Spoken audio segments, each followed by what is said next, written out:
Hey everyone, welcome back to the vlog.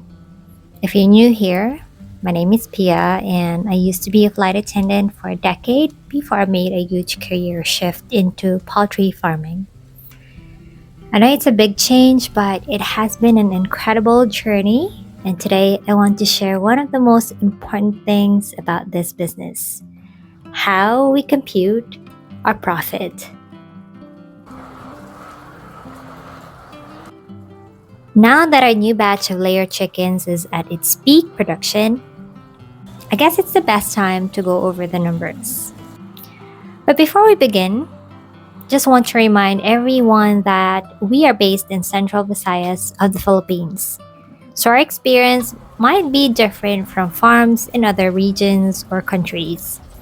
Costs, egg prices, and even farming conditions vary, but the principles remain the same. So, if you're thinking about getting into poultry farming, stick around because this information might help you decide if this business is right for you. One of the most common suggestions I always hear is, why not just produce your own feeds? Wouldn't that save you a lot of money? And I totally get it.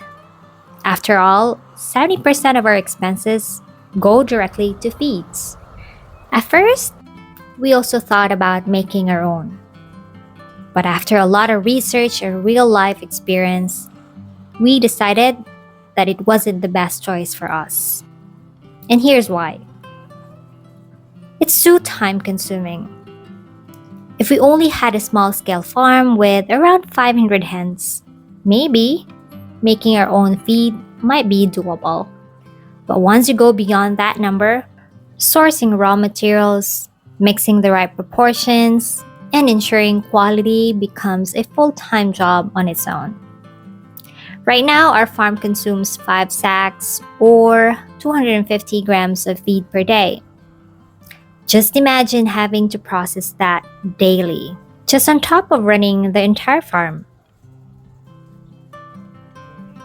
Second, consistency is key. Chickens are very sensitive to their diet. Even the slightest change in their feed composition can stress them out, which leads to lower egg production. This means that if you don't have a stable supply of raw materials, you could end up compromising production, which defeats the purpose of trying to save money. The third one is, we better focus on expansion. Instead of focusing too much on cutting costs, we shifted our mindset. What if, instead of trying to lower expenses, we just increase our production? This is something we learned from one of our customers who owns multiple restaurants. He told us, if you focus on too many things, you delay your growth. If you can outsource some parts of your operation, do it. So here we are. Instead of making our own feeds, we focused on expanding our poultry farm and making our operation more efficient. Now let's talk about the actual numbers so you can see how we compute our profit. We currently have 1,008 hens that are almost on its peak production, which means they're producing eggs at a 96% rate. This gives us around 968 eggs per day, or approximately 32 trays of eggs. Now here are the prices of the eggs in the Philippines as of March 2025. By the way, this is our wholesale rate.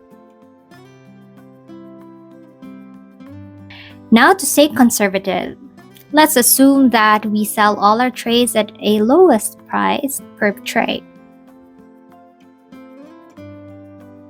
And to get a profit, we need to deduct our daily expenses. So we go with feeds first. Each hen consumes 115 grams of feed per day.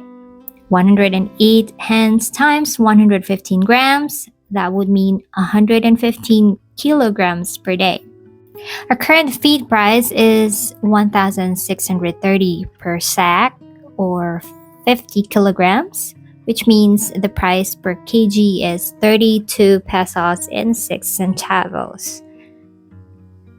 115 kilograms multiplied by 32.6, that would mean I would need 3,749 pesos per day.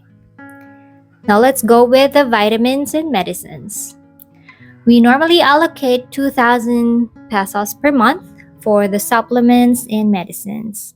That's around 67 pesos per day. Now we go with the egg trays. Most customers don't return the egg trays, so we add them to our costs.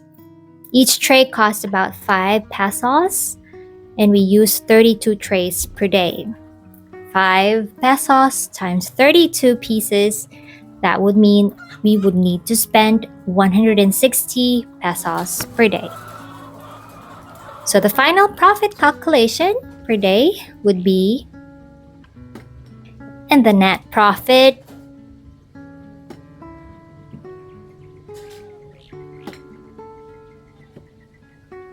and then we multiply that by 30 days, we get 91,920 per month. Now, there are a lot of factors that you also have to consider that can affect your profit.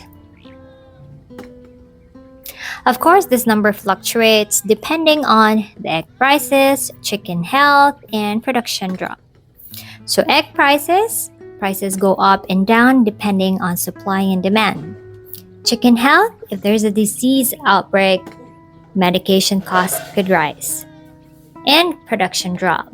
Hens don't lay at peak levels forever. That's why we set a realistic estimate of 70,000 pesos per month per 1,000 hens to account for these fluctuations. So one tip is you keep your labor costs low. Thankfully, labor costs aren't too high in this business. In commercial farms, one worker can actually manage up to 5,000 hens. Here, we have 3 workers managing 2,500 hens only. What's great about that is that our workers also earn a commission from the farm's profit. So that's why they're motivated to work efficiently.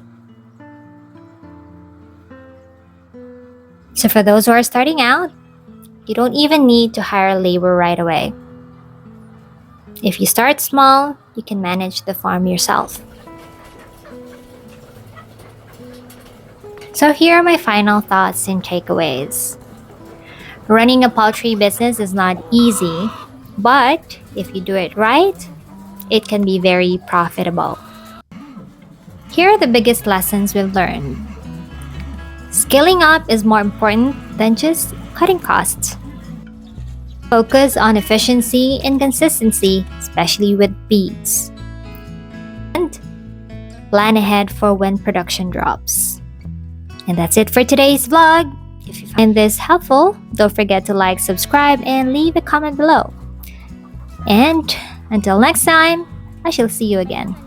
Bye for now.